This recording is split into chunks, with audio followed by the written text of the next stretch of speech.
దేవుని బిడ్డలారా,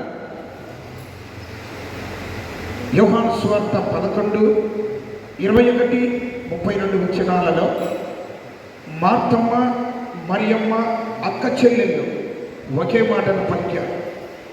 ప్రభువా, నీవిక్కడ ఉండిన యెడల నా సహోదరుడు చావకుండునని మార్తమ్మ అన్నది.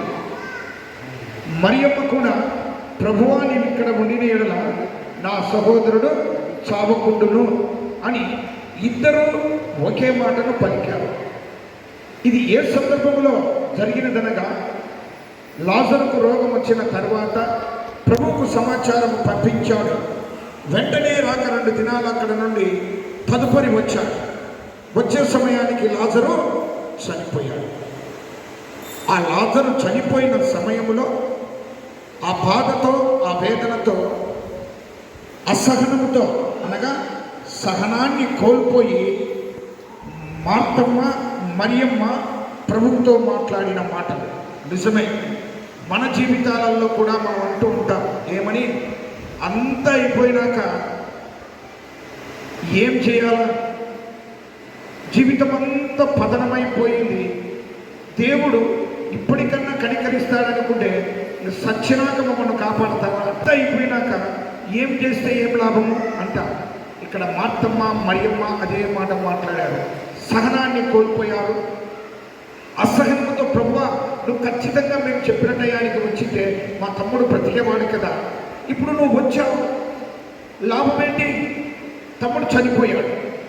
చనిపోయినాక వస్తే ఏమి చెయ్యాలా అన్నటువంటి ఆలోచనతో మార్తమ్మ పలికింది. మరియమ్మ కూడా అదే మాట పలికింది. అయితే చనిపోయిన తరువాతనే బ్రతికించగల శక్తిగల దేవుడు ఉన్నాడు అన్న సత్యాన్ని వారితో తెలిపాడు. చనిపోయినటువంటి లాజరును బ్రతికించాడు. ప్రియ దేవుని బిడ్డలారా, అంతా అయిపోయింది లేని నీవు అనుకుంటావు, కానీ సమస్తము కోల్పోయినది తిరిగి నీకు ఇచ్చేటువంటి దేవుడు. చనిపోయిన తర్వాతనే లాజరును పైకి లేపాడు. ఇక్కడ మనం అనుకోవచ్చు, మేము చచ్చిపోయినాక మేము చూస్తామని. శారీరకంగా నీవు బ్రతికి ఉంటావు. నీ కోరికలు లేక, నీకున్న కష్టాలు, నీ బాధలు, నీవు పొందుతున్న వేదనలన్నీ ద్వారా నీ శరీరము మానసికంగా చనిపోయి ఉంటుంది.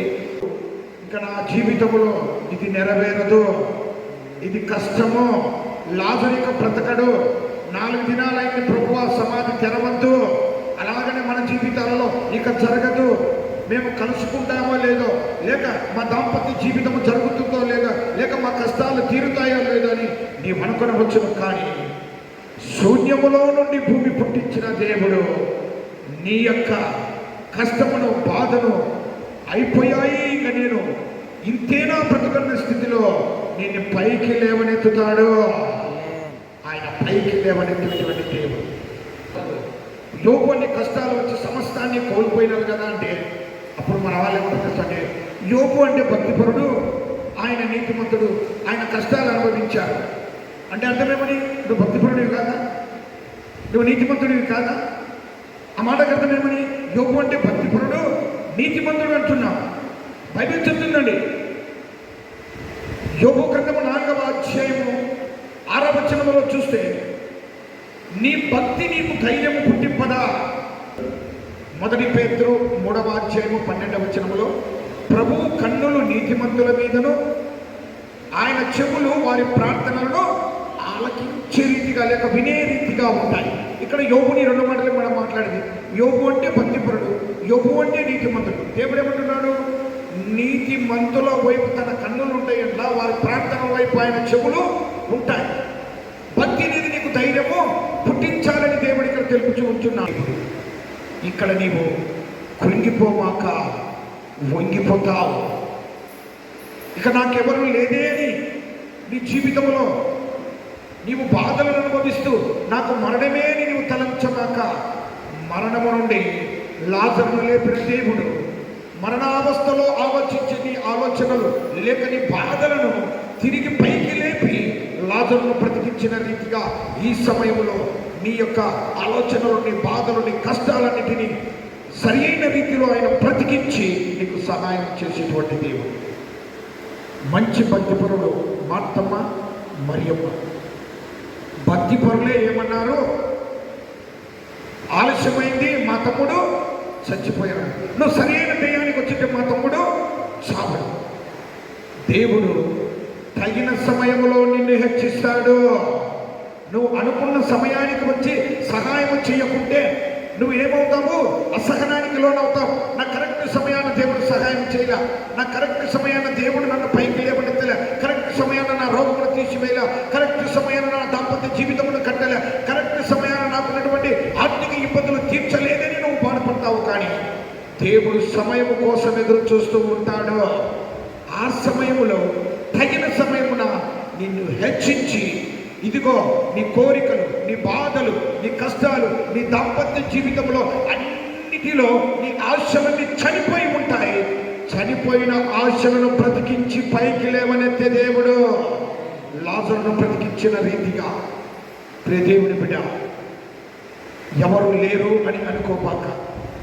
దేవుడు నా జీవితంలో కార్యం ఇంకా చేయలేదే అనుకోబాక. ఇంకా ఆలస్యం ఎందుకు చేస్తున్నాడని చింతించమాక. నీ భక్తి నీకు ధైర్యము పుట్టించాలి. నీ ప్రవర్తన నీకు తోడుగా నిలవాలి, లేక దేవుడి సహాయం చేసే రీతిగా ఉండాలి. నీ ప్రార్థనల వైపు ఆయన చెవులు ఉన్నాయి, నీతిమంతుడు కాబట్టి ఆయన కన్నులు నిన్ను చూస్తూ ఉంటున్నాయి. చివరికి సహింపరాని ఆ శోధన నుండి తప్పించే మార్గం ఇచ్చి, నీలో ఉన్నటువంటి ఆశలన్నీ చనిపోయినా కానీ తిరిగి వాటిని బ్రతికించి నీ జీవితాన్ని సమయంలో కట్టునుగాక, నీ బ్రతుకును కట్టునుగాక. ఇక తోడు రాలే అనుకున్న సమయంలో నన్ను విడిచాడే, లేక నాకు కష్టాలు వచ్చాయే, నా పిల్లలకెవరు, లేక నాకెవరు నేను తలంచే సమయంలో తిరిగి నీ జీవితాన్ని దేవుడు కట్టుచున్నాడు, నీ బ్రతుకును దేవుడు కట్టుచున్నాడు. కట్టేటువంటి దేవుడు మన దేవుడు. సాతానుగాడు కట్టిన దానిని పడగొడితే నీ దేవుడు పడగొట్టిన దానిని తిరిగి కడతాడు.